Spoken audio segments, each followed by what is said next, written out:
Bonjour à tous, donc je suis Marie Boitelet de la Chambre régionale d'agriculture d'Occitanie. Nous vous accueillons ce matin à un webinaire, qui est un atelier qui découle du webinaire IRD organisé le 20 octobre sur l'autonomie alimentaire et protéique des élevages. Donc ce webinaire avait été co-organisé, par, l'Institut de l'élevage et la CRA Occitanie et en fait avait remplacé la journée IRD initialement prévue. Donc ce qu'on avait proposé, c'est des webinaires, comme ça sous format d'une heure, à la place des ateliers initialement programmés pour la journée. Donc aujourd'hui, on a un atelier qui est animé par Caroline Auguy sur les prairies à fleurs variées. Il y a d'autres dates qui sont à venir. Il y a encore 4 ateliers prévus.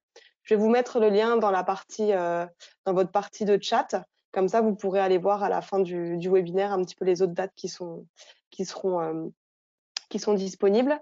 Donc pour ce webinaire, comment intervenir ou interagir en tout cas? Donc Caroline va vous faire sa présentation. Ce que je vous propose donc, c'est d'utiliser la partie questions que vous avez sur votre interface pour nous envoyer vos questions petit à petit, tout au long de la présentation et donc, en fin de présentation, Caroline y répondra et voilà, si besoin, on pourra aussi éventuellement ouvrir les micros, à la fin du webinaire s'il y a besoin de faire des échanges un peu plus oraux et de clarifier certaines choses. Donc, pour voir si vous avez tous bien trouvé la partie questions, je vous invite à nous dire, à partir d'où, vous suivez, ce webinaire aujourd'hui, heu et après, bah, utilisez cette partie pour toutes vos questions, remarques, qui pourraient être utiles pendant la présentation. Voilà, donc je vous remercie pour votre présence. Je remercie Caroline et je vous souhaite un bon webinaire. Bonjour à tous, donc effectivement, je suis Caroline Auguy, je suis conseillère fourrage à la Chambre d'agriculture du Tarn. Et dans le cadre des journées IRD sur l'autonomie fourragère, je vais un petit peu développer l'intérêt que peuvent avoir les prairies à fleurs variées quand on est à la recherche de fourrage de qualité. Alors voilà comment la présentation va se dérouler en 4 temps. Je vais commencer par vous présenter le projet Caliprat, qui est en fait le support de mon intervention. Ensuite, on parlera de la partie choix des mélanges et de la partie utilisation des mélanges. En fait, c'est les 2 points essentiels par rapport à la réussite de ce type de prairie-là. Et on reviendra en dernier sur l'impact du projet sur l'autonomie alimentaire, l'impact qu'a pu avoir ce projet au niveau des exploitations qui ont été suivies. Donc, on va commencer par le projet Caliprat. Alors, ce projet Caliprat, il est né dans le sud-est du Tarn, donc c'est qu'on appelle la montagne tarnaise. Donc, c'est une région d'élevage qui est située entre 300 et 1200 mètres d'altitude à peu près. C'est une région qui est herbagère, vous voyez, 78% de la SAU en herbe, avec des chargements qui sont relativement limités, puisqu'on est entre 1 et 1,5 GB à l'hectare en général, et des exploitations qui sont pour la plupart autonomes en fourrage, en termes de quantité de foin ou de fourrage récolté. Dans cette région-là, il y a un GBA, un groupement de développement agricole, Anglaise-Brassac, qui travaille depuis de nombreuses années autour des prairies. Et en 2015, une de leurs problématiques, c'était de rechercher des prairies qui soient plus pérennes et avec une meilleure valeur, du coup, pour augmenter l'autonomie alimentaire. Donc, c'est avec ce groupe-là qu'a été créé un petit peu c'est parti un petit peu le projet Caliprat. Et suite à une rencontre avec Vladimir Goutier, qui est chercheur à l'INRAE de Toulouse et qui travaillait et qui travaille toujours à l'élaboration d'un logiciel de conception de prairies à fleurs variées qui s'appelle CapFlore et qui cherchait des agriculteurs pour tester les mélanges et tester un petit peu voilà, son logiciel. Et du coup, le GDA a accepté de participer à ça et donc s'est lancé comme ça comme ça qu'a démarré un petit peu le projet. Alors petit à petit, en fait, le groupe s'est étoffé, donc par rapport au groupe de départ qui était constitué juste d'agriculteurs d'un seul GDA. Il y a 2 autres GDA qui se sont associés à la démarche au niveau du Tarn pour arriver à un groupe d'une trentaine d'agriculteurs. Ce groupe a commencé à réfléchir à un programme d'action, à des partenaires possibles par rapport à ce projet. Et fin 2015, il y a une demande de GI2E qui a été faite, qui a été déposée.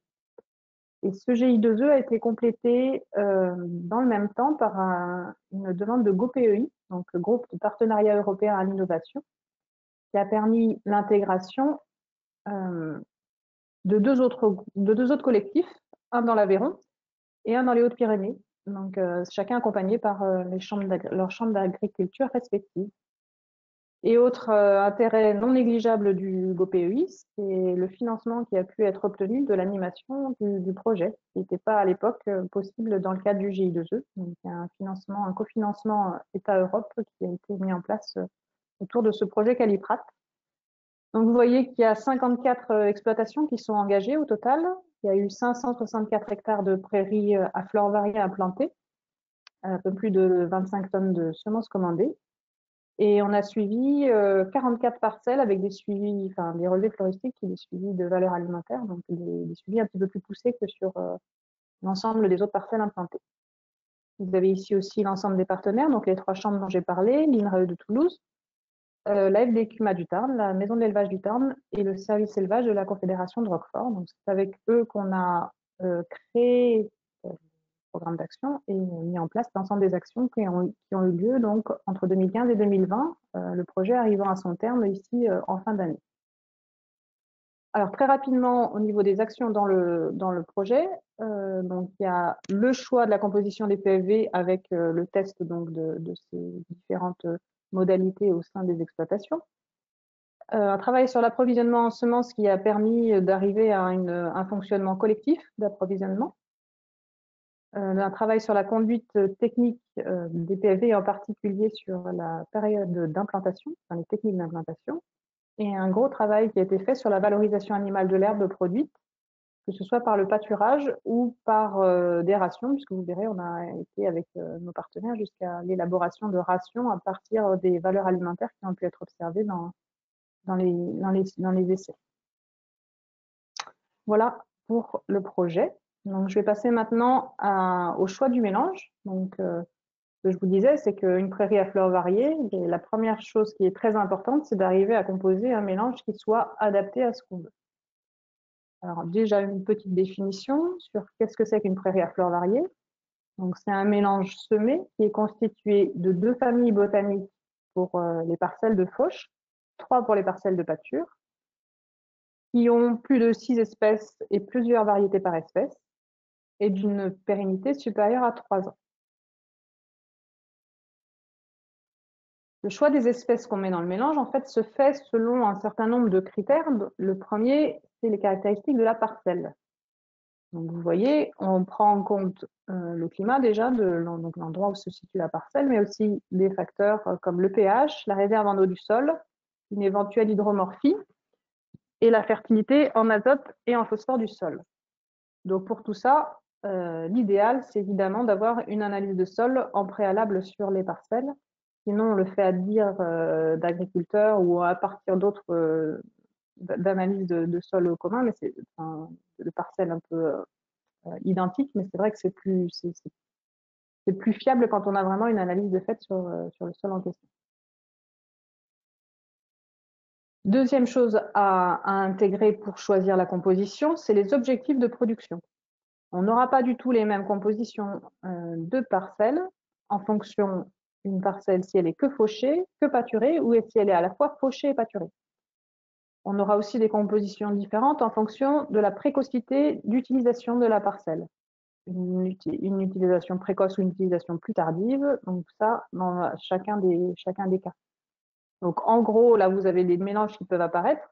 Il y en a d'autres qui sont possibles, mais bon, les principaux sont là en fait. Vous avez des mélanges qui sont donc pour des fauches plutôt précoces, des mélanges qui sont pour des fauches intermédiaires, des mélanges pour des fauches tardives, des mélanges de pâture précoce, des mélanges de pâture intermédiaire et de pâture tardive. Et après, dans les mixtes, on peut avoir des mixtes précoces typés fauche, des mixtes précoces typés pâture, des mixtes intermédiaires, etc. Vous voyez, il y a toutes les combinaisons possibles qui se mettent en place.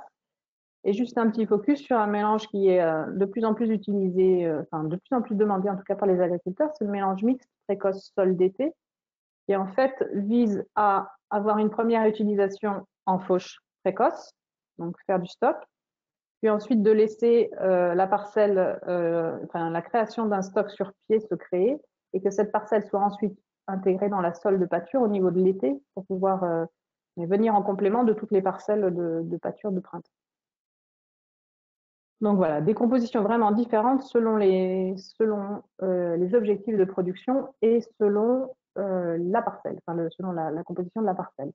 Et tout ça, en fait, ça doit être corrélé ou en cohérence avec l'ensemble du système fourrager. Donc évidemment les objectifs de l'éleveur, est-ce qu'il y a une recherche plutôt d'autonomie fourragère, développement du pâturage, est-ce qu'il y a une demande d'arrêt de l'ensilage, moins de complémentation, en relation aussi avec les besoins du troupeau, est-ce que l'éleveur est plutôt en recherche de stock, plutôt en recherche de parcelles de pâture, où se situent les parcelles qui doivent être implantées, est-ce qu'elles sont plutôt proches de l'exploitation, plutôt éloignées, dans ce cas-là forcément les utilisations préconisées risquent de différer. Et aussi la place de l'herbe dans le système. Est-ce que l'herbe a une place centrale ou est-ce que l'agriculteur voudrait que l'herbe ait une place centrale dans le système ou est-ce qu'elle est simplement complémentaire d'un système qui soit plus basé sur les stocks, sur le maïs ou voilà. Donc tout ça, c'est à intégrer avant en fait de réaliser vraiment une composition. Alors une fois qu'on a tout ça, une fois qu'on a les caractéristiques de la parcelle, une fois qu'on a les objectifs de production, en fait, le logiciel CapFlore ou quelque autre espèce que ce soit, enfin, on obtient un listing d'espèces qui sont adaptées à ce qu'on veut faire. Comment on choisit ensuite parmi toutes ces espèces? Donc en gros, il y a des règles. Déjà en fonction de le nombre d'espèces, qui va être en fonction de l'utilisation qui va être faite de la parcelle. Une parcelle de pâture, elle va comporter plus d'espèces qu'une parcelle de fauche. Et aussi en fonction de la richesse en azote et en eau du sol. Plus la parcelle est riche, moins on mettra d'espèces, plus la parcelle est pauvre, plus on essaiera de mettre d'espèces. On essaiera aussi de composer un mélange qui ait des espèces qui soient complémentaires pour l'utilisation des ressources. Alors les ressources, c'est l'eau, la lumière et les nutriments, dans l'espace et dans le temps. Alors au niveau de l'espace, on essaye de mettre ensemble des espèces qui ont des stratégies différentes par rapport à l'absorption de ces nutriments. Donc, que ce soit au niveau du système racinaire ou au niveau du système aérien. Et au niveau et par rapport à l'utilisation de la complémentation dans le temps, au sein d'une même année, on va essayer de répartir la biomasse par saison. Donc des espèces qui vont plutôt produire au printemps, d'autres plutôt en été. L'idée étant en fait de maintenir à la fois la production et la qualité. Donc on aura aussi des espèces avec de l'implantation plutôt lente, d'autres d'implantation plutôt rapide, de faible pérennité ou de pérennité plus importante. Voilà, l'idée c'est vraiment de mixer tout ça et d'avoir le plus possible une espèce de ligne, une constance dans le temps en termes de biomasse, production de biomasse et de qualité. Une spécificité peut-être des prairies à fleurs variées par rapport à d'autres mélanges multi-espèces, c'est qu'il y a une intégration d'espèces qui ont d'autres fonctions que la production de biomasse. Alors parmi ces fonctions, il peut y avoir la couverture du sol pour éviter le salissement, donc au démarrage ou sur la durée. Il peut y avoir la fourniture d'azote, il peut y avoir un effet antiparasitaire, galactogène, qui peut être recherché, plutôt une complémentation en fibres, en sucre, en intérêt mellifère, etc. Parmi ces fonctions, il y en a qui sont intégrées systématiquement dans les mélanges, comme la couverture du sol ou la fourniture d'azote. D'autres qui sont en fait ajoutées à la demande d'agriculteurs. Par exemple, les espèces galactogènes comme le chicorée ou le lotier, on peut ou pas les mettre dans les mélanges en fonction des demandes des agriculteurs. Dernière règle d'assemblage, c'est que pour sécuriser le mélange face aux aléas, soit climatiques ou ravageurs, on essaye de doubler les espèces qui ont la même fonction ou d'utiliser plusieurs variétés par espèce. Alors, je vais vous illustrer ça avec quelques types de mélanges. Alors, sachant que chaque mélange, en fait, vous l'avez bien compris, était adapté à une situation donnée. Donc, ces mélanges-là ne sont pas forcément utilisables ou reproductibles partout, mais c'est des mélanges qui ont été utilisés dans le cadre du projet, donc dans le sud-est du Tarn. Donc, les mélanges fauches, vous en avez ici 4. Un mélange de fauche précoce intermédiaire, tardif, et un mélange mixte précoce typé fauche. Donc, ce qu'on peut voir déjà au premier regard, c'est que la composition n'est pas du tout la même. Vous voyez que les couleurs ne sont pas du tout les mêmes d'un mélange à l'autre. Donc, il y a vraiment une spécificité en fonction de l'utilisation qui va en être faite. Je vais simplement vous détailler le premier, fauche précoce, pour que vous voyez un petit peu la composition par rapport à ce que je viens de vous expliquer. Donc, vous voyez, par rapport aux espèces d'implantation rapide et de faible pérennité, mais dans ce mélange-là, il y a du raigra hybride et du trèfle violet. En implantation lente et espèces plus pérennes, vous avez le dactyle et la fécute élevée. Des espèces qui produisent plutôt au printemps, on a le trèfle violet, le trèfle blanc, le brome et le raigra hybride. En production d'été, on a la luzerne, le dactyle, la fécute élevée. Et on a le pâturin des prés qui est là pour couvrir le sol. Voilà, donc ça reprend un petit peu les différentes règles d'assemblage dont je vous ai parlé tout à l'heure. Des mélanges pâture, donc là c'est la même chose, vous en avez 4 ici qui sont relativement différents. Donc vous avez un pâture précoce, pâture intermédiaire, un mixte précoce sol d'été, celui dont je parlais au tout début, là, qui était assez demandé par les agriculteurs, un mixte précoce typé pâture. Donc là, même chose. Je détaille, oui, juste le premier là aussi, le pâture précoce, donc des espèces d'implantation rapide avec une faible pérennité. Ici, on a un régras hybride, un festulolium, un trèfle de Micheli, donc un trèfle annuel. À implantation lente et espèce plus pérenne, on a l'aphétique élevé, le pâturin des prés. Production de printemps, le célèbre couple régras anglais trèfle blanc. En production d'été, là, on voit qu'il y a pas mal de choses. Hein. Fétuque élevé, dactyle, luzerne, lotier et chicorée et plantain. En couverture du sol, on a le trèfle de Micheli qui couvre au démarrage, le trèfle blanc nain. Alors là, j'ai juste écrit trèfle blanc, mais en fait, à chaque fois, il y a un trèfle blanc nain et un trèfle blanc intermédiaire dans les mélanges pâture. Donc, le trèfle blanc nain est vraiment là pour couvrir le sol. Et la fétuque rouge et le pâturin des prés qui sont là pour couvrir dans la durée. Et il y a 3 espèces qui ont un effet antiparasitaire et un intérêt par rapport à la météorisation des plantatanins, donc le plantain, la chicorée, le lotier. Comment ça évolue dans le temps? Voilà, vous avez un exemple ici sur une parcelle de fauche précoce qui a été implantée à l'automne 2014 à Nage. Donc, ce que vous voyez ici, c'est la composition au niveau des relevés floristiques en 2015, 2016, 2017, 2018, 2019, au moment de la première coupe.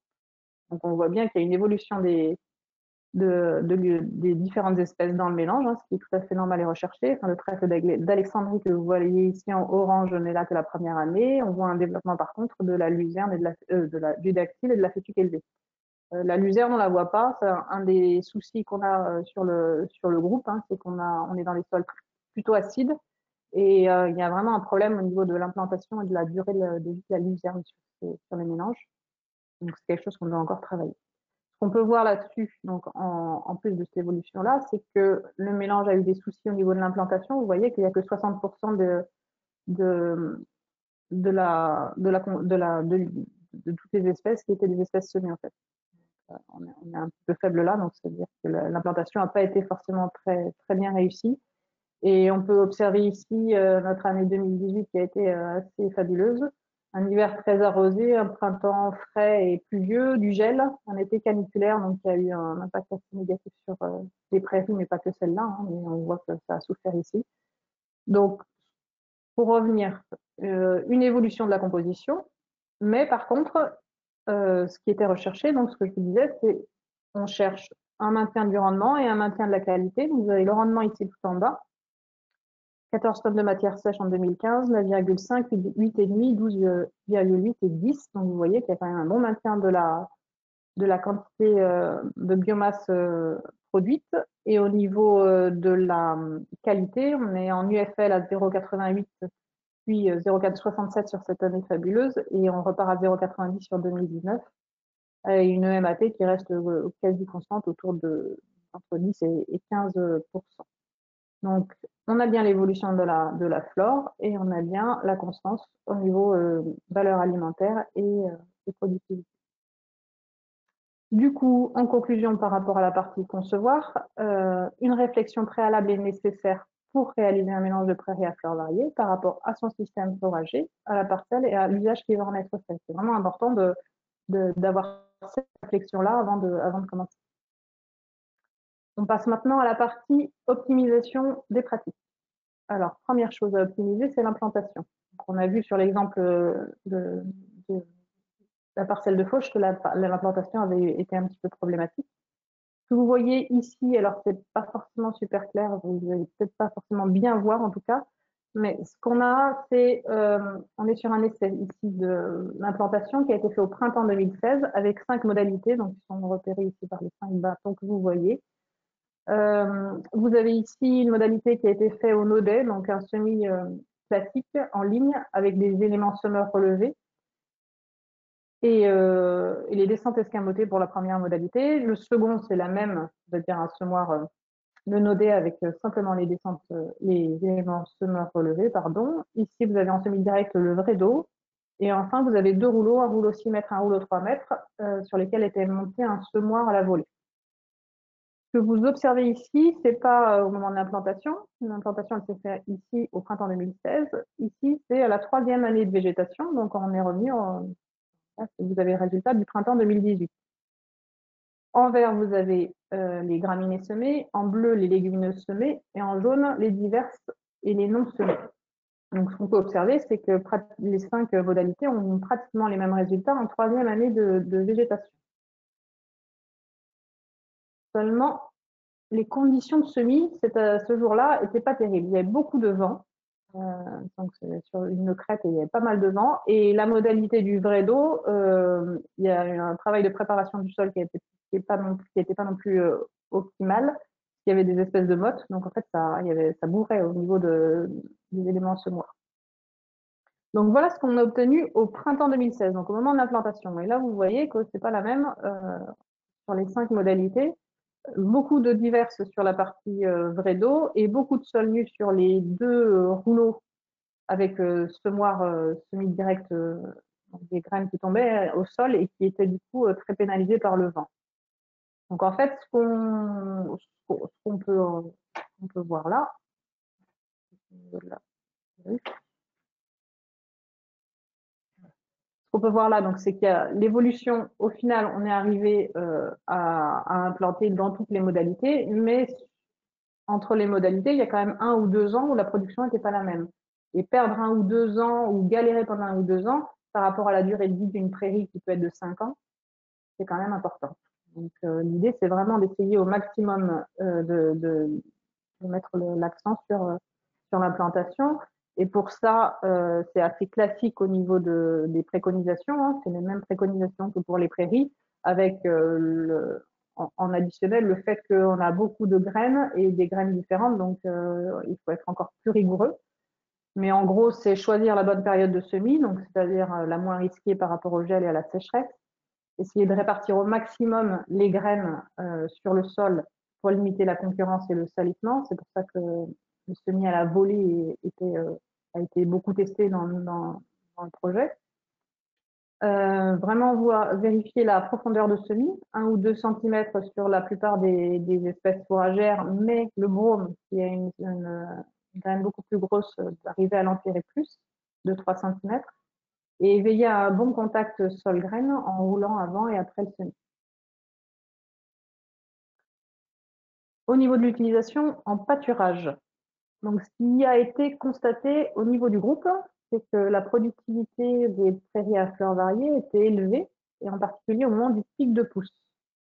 Et ça a impliqué, ça a conduit à diminuer chez pas mal d'éleveurs l'utilisation de la surface de la sol de pâture en augmentant les chargements instantanés. Donc en gros, on est passé de 50% de la SAU spécialisée en pâture en début de projet à 43% en fin de projet en moyenne. Et des chargements, alors je n'ai pas les chargements instantanés ici, mais j'ai les chargements moyens sur la sol. Donc on est passé de 2,5 UGB à l'hectare en 2015 à 2,8 UGB à l'hectare en 2019. Donc en fait, voilà, on a réussi à augmenter la productivité à l'hectare de ces prairies-là. Et les recommandations derrière qui en émanent, c'est qu'on essaye de maintenir entre 40 et 80 UGB par hectare de chargement instantané en fonction du potentiel de production de la parcelle, hein, parce qu'entre 40 et 80, on a quand même un écart important, mais les parcelles ne sont pas forcément tout aussi productives les unes que les autres. Et on peut éventuellement augmenter ce chargement instantané une fois au cours de la saison, au moment du pic de pousse. Donc, il y a vraiment beaucoup de pousses, mais ça doit être fait une ou 2 fois maximum pour ne pas pénaliser certaines espèces qui pourraient en pâtir dans le mélange. Voilà, donc en gros, le pilotage de pâturage, il est le même qu'un pilotage, on va dire, en pâturage tournant classique, mais avec une rigueur encore plus nécessaire que d'habitude, puisqu'on a vite fait de passer à une gestion trop laxiste avec beaucoup de refus à faucher et du gaspillage, éventuellement une perte de valeur alimentaire. Et si on est en gestion trop sévère, le surpâturage, ça on l'observe de partout. Mais dans ces mélanges-là, il y a aussi des espèces qui vont disparaître plus facilement si elles sont menées de manière trop intensive et éventuellement un risque de compaction des sols aussi. Alors, sur ces diagrammes-là, vous avez la cinétique et la biomasse d'une parcelle qui s'appelle Plot Haut, qui a été suivie sur 2 années. Donc, en fait, ce qu'on a fait, c'est que pendant 2 ans, on a fait des mesures de rendement sur des placettes avant chaque utilisation au pâturage. Que vous observez la courbe là, ça correspond à la cinétique de pouces, donc en kilo de matière sèche par jour. Et les bâtons, ça correspond à la biomasse qui est produite par tour. Voilà, ça sur les 2 années. Donc, ce que vous pouvez voir, c'est que là, on est allé jusqu'au 1er septembre. Ici, on s'est arrêté au 1er juillet. Au niveau de la biomasse totale produite, on était à 5,3 tonnes de matière sèche sur 2018, sur la période 1er mars, 12 septembre. Et sur 2019, on était à 6,8 tonnes de matière sèche produite en s'arrêtant au 10 juillet. Alors, sur la première année, on était entre 560 et 1200 kg de matière sèche produite par tour, qui permet en moyenne d'avoir 870 kg de matière sèche par tour et de pouvoir nourrir 350 brebis par hectare et par jour. Sur 2019, la moyenne elle est à 1130 kg de matière sèche par hectare et par jour, avec des écarts qui vont de 400 à 1300 kg de matière sèche. Et donc là, on a de quoi nourrir 450 brebis par hectare et par jour. Sur l'exploitation sur laquelle on a fait, c'est justement des brebis laitières, et le troupeau il est à 300 brebis. Donc ça veut dire que pendant les 2 ans, un agriculteur peut nourrir exclusivement ses animaux à l'herbe sur cette période-là, à partir de cette parcelle-là. Là, vous avez la même parcelle avec la même cinétique de pouces, mais ce qui apparaît à côté, c'est les valeurs alimentaires. Donc au-dessus, vous avez les UFL, et là, ici, en dessous, vous avez le pourcentage de MAT. Alors ici, ce qu'on voit, c'est que, donc en moyenne, pardon, sur 2018, vous avez 0,84 UFL, sur 2019, 0,87, et en MAT, on est à 20,6 en 2018, 19 en 2019. Donc on a des moyennes qui sont à peu près comparables.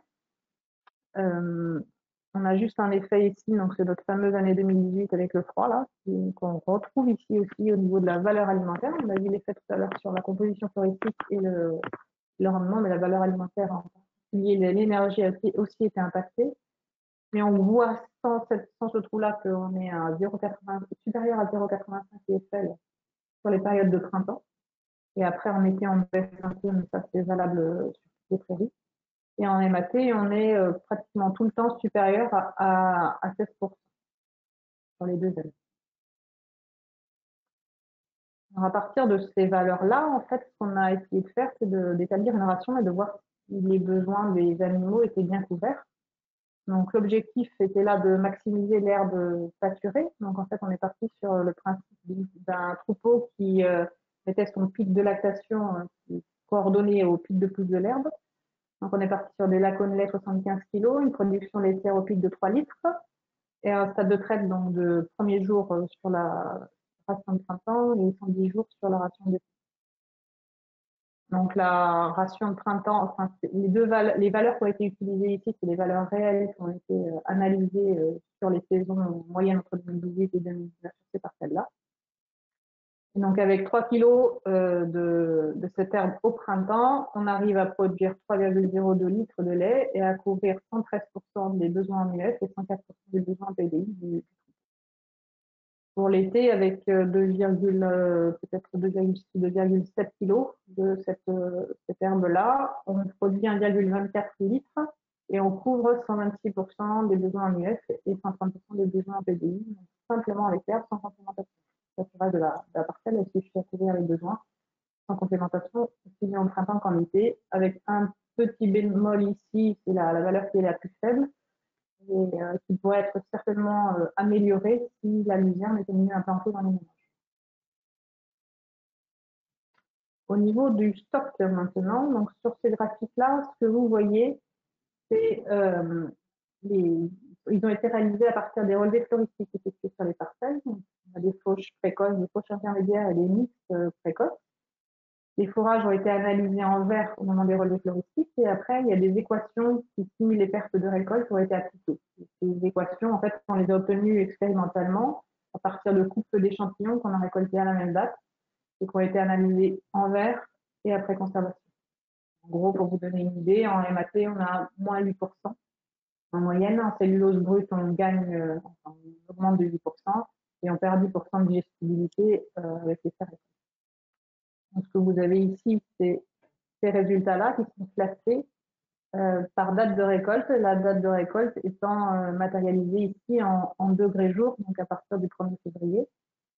Vous voyez le nombre d'échantillons qui est retenu pour faire ces moyennes-là. Donc la bande que vous avez, enfin la ligne que vous avez au centre, c'est la moyenne, et au-dessus et en dessous, vous avez la moyenne plus ou moins un écart fixe, ce qui veut dire que vous avez à peu près 3/4 des échantillons qui sont contenus entre ces deux lignes-là. Donc ce qu'on voit ici, c'est qu'il y a une diminution des valeurs quand on avance dans la date, donc ça c'est assez classique aussi. La diminution, elle se fait plus rapidement à partir de 850 degrés, vous voyez, ça que ce soit sur les UFL ou sur les PDI. Ce qu'on peut observer aussi, c'est qu'il y a moins de variabilité en début et en fin. Donc là, en gros, on pourrait dire qu'on est pratiquement assuré de faire de la bonne, d'avoir une bonne valeur alimentaire, enfin une bonne valeur en énergie, et à la fin, on est plutôt assuré d'avoir une plutôt mauvaise valeur en énergie. Il y a moins d'écart observé au niveau des PDI qu'au niveau de l'énergie. Et on reste quand même dans les valeurs qui restent intéressantes dans les deux cas.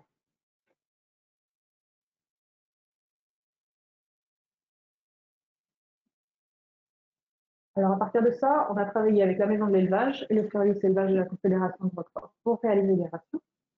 On a essayé de comparer deux choses, à la fois les dates de récolte et la composition de la prairie. Donc, pour la date de récolte, on a pris d'un côté des récoltes précoces, de l'autre côté des récoltes qu'on a appelées tardives. Donc, en récolte précoce, on avait des ensilages récoltés avant 650 degrés et du foin récolté avant 850 degrés jour. Donc, toujours avec la base 1er février.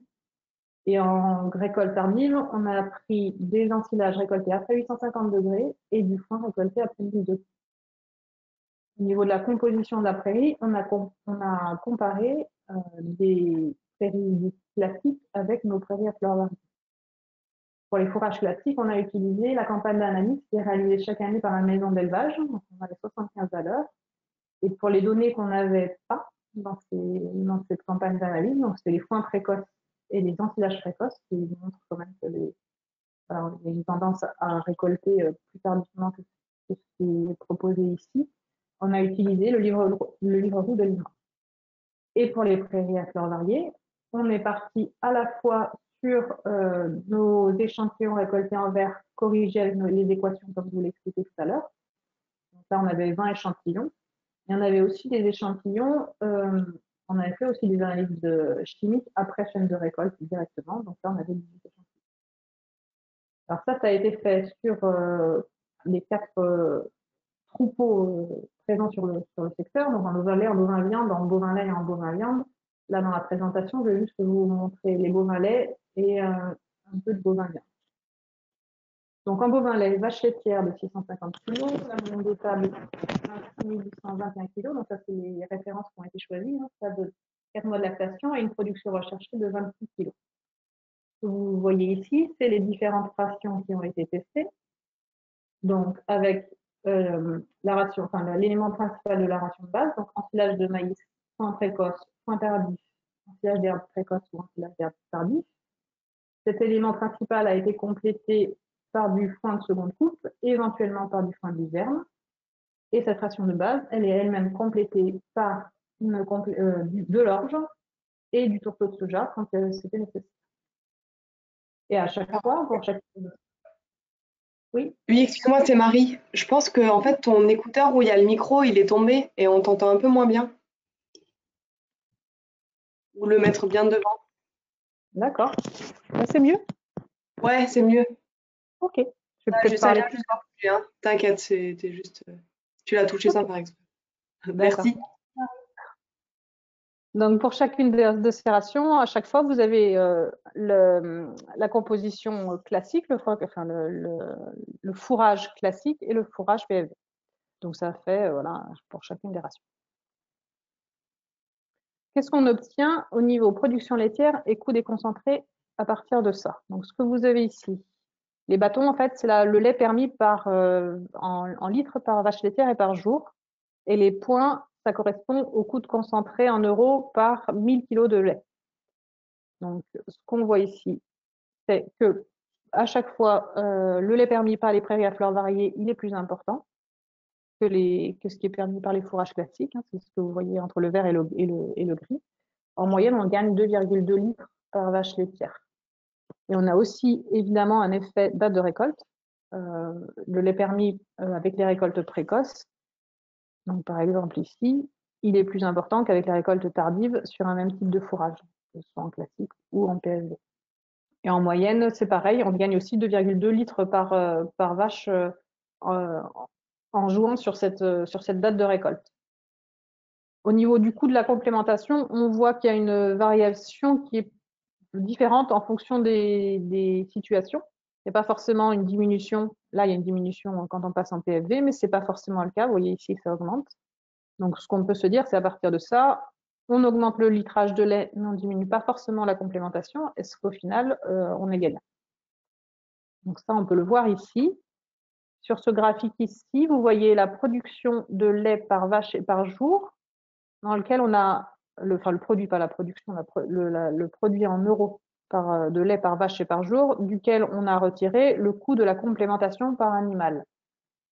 Alors pour faire ça, on a pris un prix moyen du lait à 340 € pour 1000 litres. On a pris un prix de complémentation d'orge à 130 € par tonne et un tourteau de soja à 300 € par tonne. Donc ce qu'on observe, c'est que le gain, il est supérieur sur les prairies à fleurs variées dans chacun des cas. Et il est aussi supérieur sur les récoltes précoces. Il y a juste ce cas-là, l'ensilage d'herbe, où c'est un petit peu moins vrai, mais on a toujours l'effet PFV qui est important. Donc, vous voyez, si on en prend deux, alors qui jouent sur les deux critères, c'est-à-dire que si on se met ici, on passe d'un foin tardif classique à un foin précoce de PFV, donc on change à la fois la date et le type de fourrage, on gagne 1,38 € par vache laitière et par jour. Alors 1,38 € par vache laitière et par jour sur un troupeau de 60 vaches et pendant 4 mois, ça fait un gain de près de 10 000 €. C'est pas négligeable. En bovin viande maintenant, donc là, on a essayé de regarder l'engraissement parce que en fait, les bovins viande ayant des besoins un petit peu moins importants que les élevages laitiers, l'effet PFV se voyait moins sur les mères, on va dire. Donc, par contre, au niveau de l'engraissement, on voit un réel intérêt de l'utilisation de ces prairies-là. Là, vous voyez 4 rations d'engraissement. La première, elle est à base de foin de PFV précoce, la seconde de foin de PFV tardif, la troisième de foin de prairie classique tardif, et enfin un dernier à partir de paille. Et donc, ce qu'on observe ici, c'est que plus on va le passage donc de la paille du foin au PFV, ça permet de diminuer la quantité de céréales consommées. Et on peut avoir des économies qui vont de 41 à 130 € par vache pour 90 jours d'engraissement. Donc 130, c'est par rapport à la ration paille et 41 € par vache, c'est par rapport à la ration foin classique. Non, quand on passe d'une PFV précoce à une PFV tardive. Donc ça, là, vous gagnez 31 € et passer de là à là, vous gagnez 130 €. Voilà, donc par rapport au fait de pérenniser une PFV, donc, on a parlé tout à l'heure du soin à apporter à l'implantation. Il y a d'autres facteurs qui ont été observés pendant le projet. Donc, par exemple, l'intérêt de pratiquer une fauche de nettoyage précoce au premier printemps pour permettre à l'ensemble de la végétation de bien partir. De faire le premier pâturage de printemps avec un chargement et un temps de séjour modéré pour permettre à certaines espèces de bien s'implanter. Alors, je pense particulièrement aux lotiers qui souffrent du surpâturage et en particulier sur la première utilisation. Respecter le mode d'utilisation prévu. Vous avez vu que j'ai beaucoup parlé de l'importance de choisir en fonction du mode d'utilisation. Il y a des espèces qui ne supportent pas d'être pâturées. Si vous pâturez une parcelle où il y a du brome, il y a toutes les chances de le voir disparaître. Donc, au maximum, respecter ce qui a été prévu. Utiliser l'azote de façon parcimonieuse et proscrire l'utilisation d'herbicides. Donc l'azote, il a un impact, vous le savez, en favorisant les graminées par rapport aux légumineuses. Donc il risque de déstabiliser le mélange qui était prévu. Normalement, la quantité de légumineuses qui est prévue dans ces mélanges suffit à produire ce que vous avez pu voir dans les exemples de tout à l'heure. Attention à la surexploitation en période estivale, ça c'est valable évidemment sur toutes les prairies, mais en particulier sur les PFV, puisqu'il y a certaines espèces qui peuvent ne pas s'en remettre. Avoir une conduite adaptée entre les dates et l'intensité d'utilisation, ça on en a parlé. Maintenir la fertilité du milieu, donc sur les parcelles de pâture avec un pâturage assez intensif, comme on a pu le voir, normalement, les restitutions au pâturage permettent de maintenir cette fertilité du milieu. Mais sur les parcelles de fauche, il faut quand même veiller à apporter en particulier du fumier régulièrement pour maintenir la fertilité. Et le conseil, c'est de laisser grainer le mélange en 4e année, que ce soit en fauche ou en pâture, pour permettre du coup un ressemis et augmenter la pérennité des mélanges.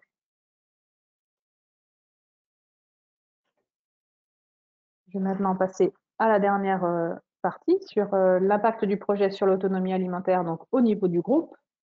Donc, vous vous rappelez qu'une des problématiques initiales du groupe, c'était d'améliorer l'autonomie. Est-ce que le projet a permis cela? Alors, ce que vous voyez ici, c'est le pourcentage d'autonomie en concentré en début de projet et ici en fin de projet. Ici, la ligne, c'est si les exploitations, si les points sont sur la ligne, c'est qu'il y a eu une constance. S'ils sont en dessous de la ligne, c'est qu'il y a eu une diminution de l'autonomie inconcentrée. Et tous ceux qui sont au-dessus de la ligne, il y a eu une augmentation de l'autonomie inconcentrée. Donc, ce qu'on voit ici, c'est que l'évolution a été très variable selon les exploitations et dans toutes les productions. C'est-à-dire qu'il n'y a pas des productions qui sont mieux sorties que d'autres. En fait, il y a eu vraiment un peu de tout, quoi. Donc, il n'y a pas eu forcément une augmentation de l'autonomie en concentré telle qu'elle avait été elle avait été demandée au départ. Alors, une des explications possibles, c'est le fait que le pourcentage d'herbes dans les SAU a augmenté de manière significative dans le projet, et en particulier sur certaines exploitations qui ont complètement arrêté le maïs, ensilage et éventuellement les céréales. Donc cette baisse-là, forcément, a entraîné un petit peu une baisse d'autonomie au niveau du concentré qui n'a pas été forcément rattrapée par l'augmentation de la valeur de la ration de base. Donc du coup, si je vous laisse sur cette diapo-là, vous allez me dire, mais finalement, ça m'a servi à rien. Ce n'est pas vrai, évidemment. Donc les autres impacts qui ont été constatés dans le projet, donc au niveau des études et des diagnostics qui ont été faits, en fait, sur chaque exploitation, il y a eu un diagnostic fait en début de projet, en fin de projet, pour voir justement l'évolution qu'il y a pu avoir chez chacun. Donc, on a une augmentation de la part d'herbes pâturées pour 66% des exploitations, avec une augmentation du chargement au pâturage. Ça, je vous en ai parlé un petit peu. Donc, une meilleure productivité de l'herbe au pâturage. Au niveau des stocks, les stades de récolte ont avancé dans 50% d'écart en ensilage et 70% d'écart en foin. Vous avez vu qu'on avait quand même un effet non négligeable de la date de récolte sur la qualité. Donc ça est en train de se faire chez la plupart des exploitants. Enfin, l'évolution, c'est en train de se faire. On remarque aussi qu'il y a une fertilisation qui est localisée préférentiellement sur les parcelles de stock. C'est aussi ce que je vous disais précédemment, c'est de bien mettre le paquet sur les parcelles sur lesquelles les exportations sont les plus importantes, donc les parcelles de stock. Donc ça, on le constate aussi, on l'a constaté aussi, enfin, on a constaté une évolution au fil du projet. Au niveau technico-économique, le coût alimentaire par animal est en baisse pour 79% des exploitations et la marge brute sur produit en augmentation dans 74% des cas. Donc on a quand même même si l'autonomie en concentré n'a pas eu l'effet escompté, on a quand même des effets très intéressants au niveau technico-économique. Et d'autre part, c'est les constatations qu'ont fait le groupe. Donc là, c'est pareil, on leur a demandé un petit peu quels étaient leurs retours par rapport à ce qui avait été mis en place. Par rapport à toutes les parcelles de pâture, en fait, ce qui était mis en avant, c'est en particulier l'appétence, la résistance à la sécheresse. Donc, en gros, ils gagnent une quinzaine de jours de pâturage estival par rapport à leur précédent mélange. Une bonne productivité. Et par contre, certains qui avaient des difficultés de gestion de la chicorée. C'est vrai que c'est une nouvelle espèce qui a un port un peu différent et qui a entraîné parfois des problématiques de gestion avec du surpâturage quand les gens essayaient vraiment de la râper ou du sous-pâturage quand les gens ne revenaient pas suffisamment sur la parcelle. Donc là, il y a un accompagnement à faire autour de ce point-là. Au niveau des stocks, ce qui a été constaté par le groupe, c'est qu'il y avait très peu de refus, une bonne souplesse d'exploitation. Donc là, c'est pareil, au niveau des dates de récolte, ils ont remarqué qu'il y a une meilleure souplesse d'exploitation. Et des difficultés d'implantation du brome. On a parlé de la taille des graines. C'est vrai qu'au départ, tout était semé en même temps et du coup, on avait vraiment des gros problèmes d'implantation du brome. Là, on essaye maintenant de le faire en 2 fois, en enterrant en plus le brome. Et la luzerne, donc, qui sur ce secteur-là n'est pas du tout dans son optimum, enfin, sauf certaines stations, mais en général n'est pas à son optimum. Et pour l'instant, on n'arrive pas à avoir suffisamment de luzerne pour qu'elle soit bien visible et qu'elle donne tout ce qu'elle est censée donner dans les mélanges. Il y a aussi des difficultés à réaliser des récoltes précoces. Donc, on a vu ici que les stades de récolte avançaient, mais on a quand même des freins, alors au niveau météo ou au niveau psychologique, on va dire, des agriculteurs pour avancer plus les dates de récolte. Au niveau de l'itinéraire technique, d'implantation pose problème à certains. Donc là, c'est pareil, il va falloir qu'on se repenche dessus parce qu'il y en a qui arrivent très bien à implanter et d'autres qui ont plus de difficultés. Donc, c'est arriver à regarder un petit peu comment faire pour que tout fonctionne comme il faut. Et la dernière chose qui a été constatée, c'est une augmentation de la confiance en l'herbe. Ça peut aussi se traduire avec ce que je vous ai expliqué tout à l'heure, une augmentation de la surface en herbe sur les exploitations. Les exploitants se rendent compte que l'herbe, elle peut produire et elle peut produire de manière qualitative qui peut permettre de nourrir les troupeaux et c'est ce qu'on a vu dans les exemples qu'on vous a proposés précédemment. Voilà, j'en arrive à la conclusion. Donc, les expérimentations qui sont menées dans le projet, elles ont montré que les PFV pouvaient à la fois être un fourrage de qualité et améliorer l'autonomie alimentaire. Je vous ai montré qu'on pouvait pâturer sans complémentation sur la parcelle qui a été suivie. On pouvait avoir des rations hivernales qui étaient plus économes en complémentation. Et par contre, ce qu'on constate, c'est que les effets ne sont pas encore complètement visibles au sein du groupe, en grande partie à cause des pratiques qui sont ajustées. On a souvent des complémentations encore importantes au pâturage, des dates de récolte qui ne sont pas forcément optimales, et une conduite du pâturage qui est très variable d'une exploitation à l'autre et qui peut être encore optimisée. Donc, je vous ai expliqué que le projet Caliprate arrivait à son terme fin 2020.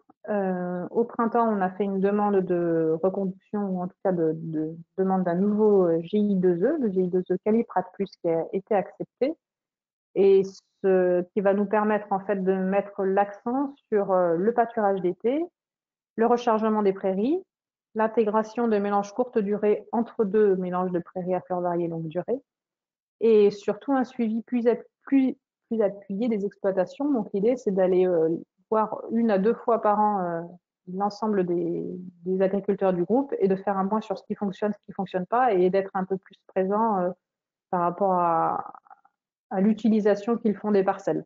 Le premier projet, on a plus été sur de l'expérimentation, de la mise en évidence de valeurs alimentaires, ce genre de choses-là. Ça, maintenant, c'est acté. Maintenant, on va plus agir sur la partie utilisation des parcelles. Voilà, je vous remercie pour votre attention et je voulais juste vous dire que vous pouvez retrouver l'ensemble des documents qui sont liés au projet sur le site de la Chambre d'agriculture. Vous avez ici le lien. On a édité un livret qui reprend l'ensemble des résultats qui sont présentés et plus que ce que je vous ai présenté ce matin. Ce livret, il est téléchargeable de manière intégrale ou par fiche sur le site de la Chambre aussi. Voilà. Donc maintenant, ce que je vous propose, c'est éventuellement de répondre à vos questions. Caroline, c'est Benoît Delmas. Moi. Est-ce que tu veux que je te relaie les questions ou est-ce que tu les Ah vois? oui, non, vas-y, relais-moi. Alors, je suis pas... bonjour à tous, je suis Benoît Delmas de la Chambre de culture de l'Aveyron. Donc, je vais juste faire le travail de relayer les questions pour Caroline. On a des questions pas mal autour de la composition des mélanges. Ouais. Les éléments que tu as présentés portent beaucoup sur des compositions de proportions en kilos. Et Oui. il y a des questions autour sur les proportions en graines et le poids de 1000 grains. Et quels sont peut-être les indicateurs qu'il faudrait avoir? Est-ce que c'est des proportions de graines ou des proportions en kilos? Alors, en fait, tous ces mélanges-là, toutes ces compositions-là, elles sont réalisées avec l'INRA et le logiciel Capflor. Donc, moi, j'ai pas forcément toutes les clés de répartition et d'élaboration de ces mélanges-là en quantité, mais je pense que le raisonnement, il est fait en grains, en graines, en fait, en présence de pieds. Enfin, l'idée étant d'obtenir un certain nombre de pieds au mètre carré, donc on parle d'un nombre de graines, quoi. Parce que là, les premiers résultats que tu as montrés, fait les exemples de mélanges que tu as présentés, ce Des sont, pourcentages. Ah, c'est des kilos, là, pardon. C'est ça la question. ce sont Là, bien c'est des des kilos. kilos. Oui, là, c'est des kilos. Est-ce que, est-ce que ce serait peut-être imaginable d'avoir aussi les mêmes proportions, mais plutôt en graines? Parce que là, on n'aurait Euh, pas du tout. ouais, alors les PMG de chacune des espèces, je les ai pas forcément. D'accord. Je pense que ça peut se retrouver, ça, hein, assez facilement. Dans la littérature, ouais, alors il y en a que tu retrouves, il y en a d'autres, c'est plus compliqué, mais D'accord. On a des questions aussi. après, ce qui est quand même très important, et enfin, je l'ai dit, mais je le redis là, reprendre un mélange qui est là et le mettre en place sur un autre secteur, c'est pas forcément très pertinent, quoi. Au niveau de la composition générale, ça peut avoir un intérêt, mais au niveau de la proportion de chacune des espèces dans le mélange, il y a quand même vraiment un impact de la parcelle, de la caractéristique de la parcelle. Je pense qu'il existe des outils des calculatrices pour transformer un nombre de graines en kilos, Oui, notamment mais sur le Nice, mais les t'as touches. pas t'as pas tout, t'as pas toutes les espèces. D'accord. Je relais d'autres questions autour de la résistance de ces mélanges face à la sécheresse. Est-ce que et au coup d'eau chaud qu'on peut observer depuis quelques années, et notamment l'été. Tu en as parlé un petit peu, mais est-ce qu'aujourd'hui ces mélanges ressortent mieux que les autres? Oui, enfin, de dire d'agriculteurs, oui. En particulier grâce aux plantains et à la chicorée, qui sont des plantes à pivot qui sont vraiment très intéressantes l'été et qui permettent en fait de maintenir un pâturage pendant l'été. Et après, ce qu'ils ont observé aussi, c'est un meilleur redémarrage dès les premières pluies en fait avec ces mélanges-là. Donc, tu gagnes sur les deux tableaux, en fait. Tu arrives à prolonger plus longtemps avec ces plantes à pivot et tu repars plus vite. Enfin, ces mélanges repartent plus vite que les mélanges qu'ils utilisaient d'habitude. Est-ce que par rapport à ces plantes à pivot, je pense notamment à la chicorée, tu as parlé de la difficulté des fois de maîtriser cette plante. C'est quoi le problème finalement par rapport à la chicorée? Le problème de la chicorée, c'est son pourcentage de matière sèche, en fait. Il y a 50% d'eau dans la chicorée. Elle a un port qui est très assez spécial. Enfin, vous voyez comment comme une salade, quoi. Donc, on la voit beaucoup dans la parcelle, mais en pourcentage de matière sèche, on ne représente pas tant que ça, quoi. L'idée, en fait, générale, c'est qu'il ne faut pas essayer de la raser et qu'il ne faut pas l'utiliser en pilotage de la végétation. C'est-à-dire que quand on pilote un pâturage tournant, il faut essayer de regarder le mélange dans son ensemble et pas la chicorée de manière particulière. En fait, ce qu'on a observé, c'est que beaucoup d'éleveurs essayaient justement de raser. Enfin, quand on leur dit que la hauteur de sortie doit être de 5 cm, avec la chicorée, il faut que ce soit 5 cm, tout sauf la chicorée, en fait. Il ne faut pas se baser sur la chicorée pour piloter. Voilà. Et autre question sur la chicorée, je relais une autre question de Laurent Bonnecarrère. Est-ce que l'appétence de la chicorée est-elle bonne? Ah oui. Alors, en général, la première fois qu'on utilise sur les parcelles les animaux, enfin, le retour qu'on a, c'est que les animaux, ils ont une drôle de tête et ils vont pas trop dessus. Et après, c'est la première plante qui est pâturée. Et, enfin, il y a vraiment, enfin, par rapport à l'appétence de ces mélanges, c'est assez, les retours de l'ensemble des agriculteurs, ils vont tous dans le même sens, c'est-à-dire que les animaux, préfèrent largement aller sur ces parcelles-là que d'autres parcelles de l'exploitation. On peut avoir une idée de la proportion de chicorée.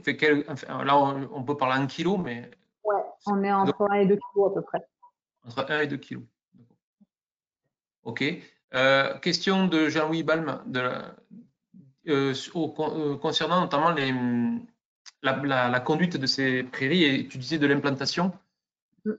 Il pose la question, quelle date de semis privilégiée, printemps ou automne? Ouais. Alors nous, en fait, on a fait on a regardé au niveau de notre petite zone, mais c'est pas forcément la réponse n'est pas forcément la même ailleurs. En fait, ce qu'on a essayé de regarder, c'est ce qui était avec les données climatiques sur Montredon-la-Bessonnière, donc une station météo France qu'on a sur le secteur.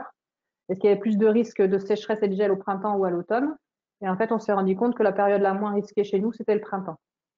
Mais c'est pas pour ça que tout le monde le fait au printemps, et c'est pas pour ça que ça garantit la réussite de la prairie, mais c'est vrai que c'est cette période-là sur laquelle on a le moins de risques. Et l'autre intérêt du printemps sur ces mélanges-là, l'implantation au printemps, c'est la meilleure installation des légumineuses. Ça, on l'a constaté, nous, sur l'automne. Alors, on a des problèmes d'implantation de luzerne qui sont exacerbés évidemment sur les semis d'automne. Mais même sur les trèfles, on remarque qu'il y a une meilleure implantation des trèfles sur le printemps. Mais c'est pas. À quelle altitude tu es pour rappeler un peu le contexte? Oui, l'altitude, donc Montredon-la-Bessonnière, c'est 550 mètres d'altitude, et le projet, on est dans les plus bas sont à 300 et on monte à 1200 mètres sur le plateau de la Cône, on va dire. D'accord. Question aussi de Jean-Louis Balme sur l'approvisionnement en mélange prairie-flore variée. Comment ça se passe? Alors, comment ça se passe? Donc là, il y a une association qui a été montée donc au sein du GI2E, donc qui reprend l'ensemble des agriculteurs du GI2E. Il y a une commande unique qui est passée une fois par an. Alors au début du projet, on passait avec l'APABA, donc l'association de production d'agriculture biologique en Aveyron. Donc en fait, c'était l'animateur qui se chargeait de faire des appels d'offres auprès de différents semenciers, parce qu'en fait, la complexité de ces mélanges-là, c'est qu'il y a beaucoup d'espèces, qu'on utilise assez peu en quantité d'espèces par hectare. Donc finalement, un sac entier de trèfle Micheli ne va pas être forcément utilisé en plein. Donc, d'où l'intérêt de se regrouper par ce biais-là, et puis aussi par rapport à la disponibilité des graines de certaines espèces qui ne sont pas forcément faciles à avoir. Donc, on passait par la PABA, donc il y avait un appel d'offres qui était fait, et du coup, une commande groupée faite pour notre groupe, mais aussi d'autres groupes qui travaillent avec Vladimir Boutier autour des prairies à fleurs variées, et après, une redistribution au niveau de chacun des groupes. L'animateur de la PABA s'est maintenant mis à son compte et fait des distributions de semences. Donc, on continue à passer par lui une fois par an. Donc là, maintenant, à cette période de l'année, en fait, on fait remplir aux agriculteurs des fiches avec justement ce que je vous expliquais, les caractéristiques de la parcelle et l'utilisation qu'ils veulent en faire. À partir de ça, on établit des mélanges avec le logiciel Capfleur et l'INRA. Et à partir des mélanges, on établit une commande qui est faite et qui arrive au printemps, en mars en général, fin mars, début avril, au sein du groupe. Et après, il y a une journée de redistribution des graines. Donc en fait, tout arrive chez un agriculteur dans son garage. Et pendant une journée, les agriculteurs repèsent et se redistribuent l'ensemble des graines. Et les restes, en général, on trouve toujours un des agriculteurs qui récupère ou le régras ou le dactyle, enfin les qui restent des sacs non distribués. Ça veut dire que pour semer ce genre de prairie, pour le semis de printemps, il faut l'anticiper à l'automne précédent. Ouais, c'est ça. Enfin, dans notre organisation, après, tu peux te débrouiller autrement, hein. Mais alors, ou tu te débrouilles tout seul en allant voir le distributeur du coin et tu fais avec ce qu'ils ont, c'est une possibilité. Sachant qu'on a quand même de plus en plus par exemple, la chicorée, en 2015, on la trouvait pas, maintenant on la trouve assez facilement. Ou alors, tu passes par Maxime Vial qui fait des mélanges tout prêts maintenant, ou par d'autres mélanges, voilà, sinon il n'y a que lui, je pense, qui mélange tout prêt. Ou alors, effectivement, tu passes par un groupe comme on l'a fait là. D'accord. Moi, j'avais une question, justement, c'est moi qui la pose, mais sur les aspects, l'intérêt de ces mélanges-là, c'est que d'avoir fait découvrir des espèces qu'on connaissait peu.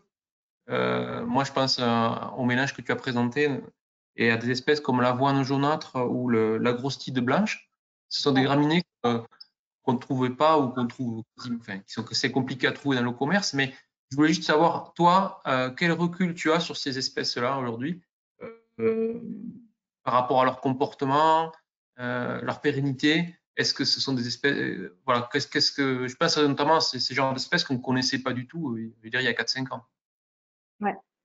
On a encore assez peu de mélanges implantés parce que ces espèces-là sont intégrées dans des mélanges plutôt type intermédiaire ou tardifs.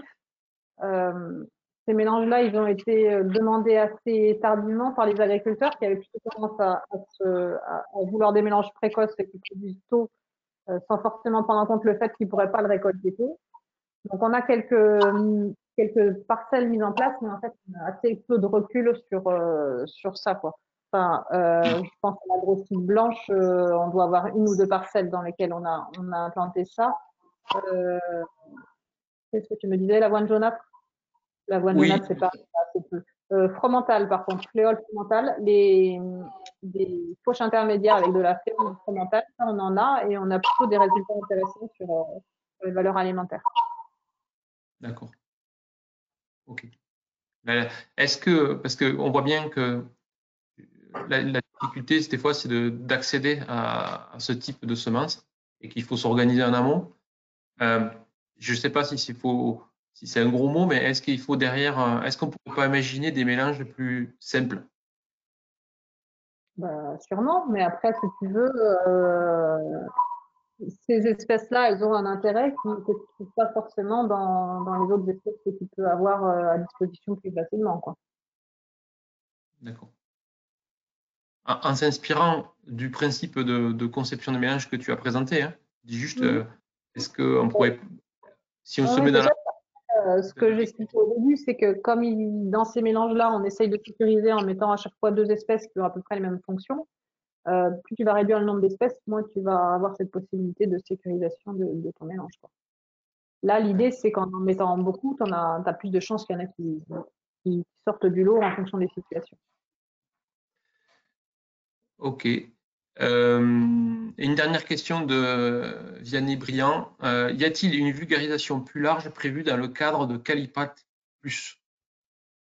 Je ne sais pas qu'est-ce qu'il entend par vulgarisation plus large. Est-ce que c'est, je ne sais pas s'il peut préciser, mais Donc, Caliprat Plus, c'est la suite. Après, au niveau vulgarisation, on va certainement avoir plus ou moins le même itinéraire que ce qu'on a fait dans Caliprat. C'est-à-dire que là, on est parti pour 3 ans. Dans 3 ans, on va faire un bilan, un premier bilan. On va certainement, enfin, le GI2E, il est reconnu sur 6 ans. Pour l'instant, la demande d'animation est sur 3 ans, mais elle va certainement être refaite dans 3 ans. Donc, dans 3 ans, un premier bilan avec une première diffusion avec des nouveaux résultats. Et dans les 3 ans suivants, pareil. Et après, la diffusion, elle va se faire de la même manière que ce oui. qui a été fait cette fois-ci, quoi. Après, je sais pas s'il y Oui, a plus de questions. ce qu'il voulait dire, c'est une diffusion plus large que la zone caliprate originelle du Tarn, quoi. Voilà. Ben, là, c'est plus large. Enfin, là, par exemple, la diffusion qu'on fait aujourd'hui, elle est plus large que juste dans le Voilà. Tarn. Sachant qu'il Le, y a une Au niveau plaquette, de hein, je ne sais il y pas a pas si. mal de diffusions, hein, voilà, à plusieurs reprises. C'est vrai qu'après, les plaquettes, tout est accessible à n'importe qui de n'importe où, quoi. Tous les résultats sont accessibles largement, quoi. Mais après, tout en gardant en tête que les résultats qu'on a obtenus ne sont pas forcément transposables dans d'autres situations. C'est ce que j'expliquais. Enfin, le principe général de la PFD, oui, mais pas forcément avec les mélanges que nous, on a utilisés. D'accord. Après, sur le projet Caliprat, tu l'as dit, il y avait d'autres départements qui avaient participé. Qui sont là, il y a des relais dans les Hautes-Pyrénées, c'est Karine Chatin. Dans l'Aveyron, vous pouvez passer aussi par Sandra Freysigne, qui s'occupe un peu des questions fourragères sur ces départements-là. Donc, elles peuvent relayer ce genre d'informations. Tout à fait. Je pense qu'on a fait le tour des questions. Donc, voilà. Je n'en dis pas plus. De toute façon, Merci. vous pouvez toujours me joindre. Si vous avez d'autres choses qui reviennent, je vais vous remettre mon mail à la fin, mais si besoin, je suis joignable pour répondre à d'autres questions qui pourraient apparaître. Je ne sais pas si Marie veut dire un mot sur les autres webinaires. Oui, merci beaucoup déjà pour la présentation et pour la réponse aux questions. Merci pour votre participation à tous. Donc, je vous ai mis un lien dans le chat là vers une page internet où il y a les interventions, les vidéos du webinaire qui est tenu le 20 octobre, mais surtout les dates d'ateliers qui auront lieu prochainement. Donc, juste pour information, donc le 10 novembre, il y a un atelier sur les métailles et les cultures dérobées. Le 13 novembre, il y a un atelier sur les ressources fourragères alternatives issues de l'agroforesterie. Le 20 novembre, on a un webinaire sur les outils Stratalim et Stratpasto. Et le 24 novembre, pour terminer, un webinaire sur les outils d'animation de groupe pour améliorer l'autonomie des exploitations. Donc, sur cette page que je vous ai mise, vous avez toutes les dates et qui vous renvoient vers les liens d'inscription. Donc, pensez à vous inscrire aux ateliers qui vous intéressent. Et voilà, j'espère vous revoir lors d'un prochain atelier. Merci encore à tout le monde, du coup.